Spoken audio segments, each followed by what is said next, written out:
In this video, I show you how I use the Dotwork tattoo technique and also how to create gradients with this technique. For this design, I only need 2 shades of gray and black. For the pure black, I use Dynamic Ganga Black. I use Kurosumi Imperial Greywash and dilute it with shading solution. This is my workspace.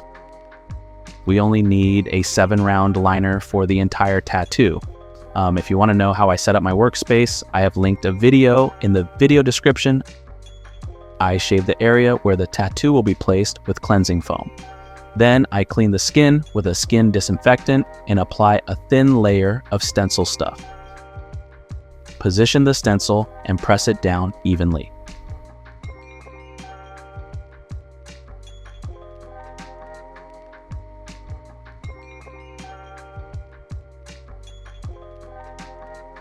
Now I peel off the stencil.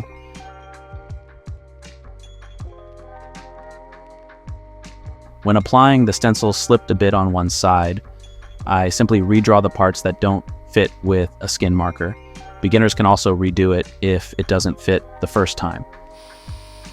I start with pure black and tattoo the dark spikes on the outside. I make many small dots, thus marking the outer line.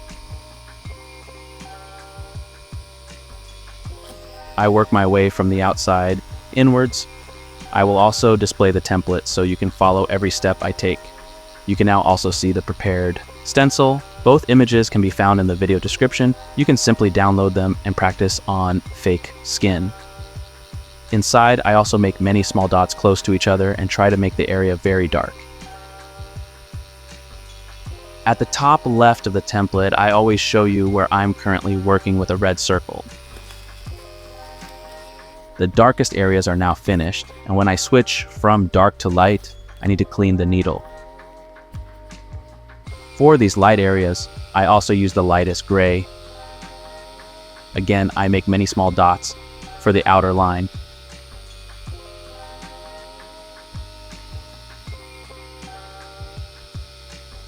Now I fill in the areas as I did in the previous step. Since this question often comes up in your comments, I am working here with 8 volts, but this can vary from manufacturer to manufacturer.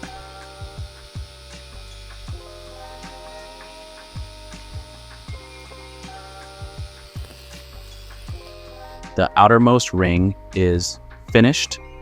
Now it gets interesting as we come to the first gradient. Here, it is very important to note that when I outline this field with dots, I use the lightest gray shade to avoid creating a visibly too dark outline.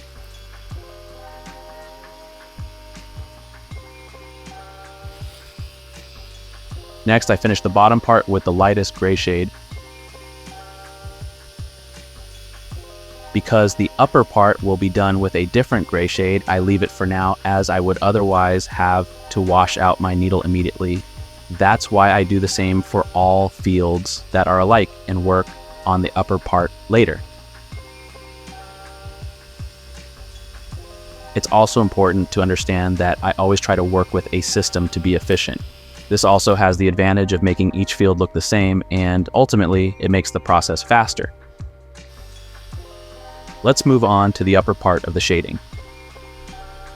I use pure black and make very closely spaced dots along the outer lines first. And the spaces become larger as I tattoo further down.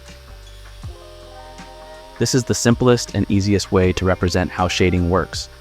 At the top part, I make very closely spaced dots because this area should be very dark. The further down I go, the larger the space between the dots becomes, creating a wonderful shading.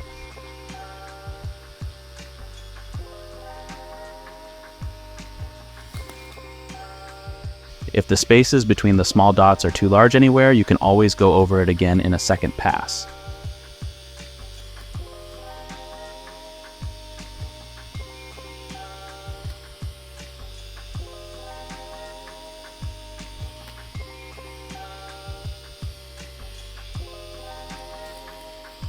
Indeed, you can also start with the lightest areas and then let the dots get closer together as you move upwards. In my opinion, dot work is a great technique for beginners to learn tattooing. You can quickly grasp how it works and thus create beautiful tattoos. The most important aspect of this technique is learning the correct needle depth. It's crucial not to go too deep, otherwise blowout points could occur. To avoid this, you should first practice on fake skin to get a feel for it. Here, I work at a depth of about 1 millimeter. So the second ring is also finished. For this area, I use the medium gray tone. Here you can see perfectly that the lighter the gray, the better the blood is visible, but don't be irritated by this, as the redness will subside after a few hours.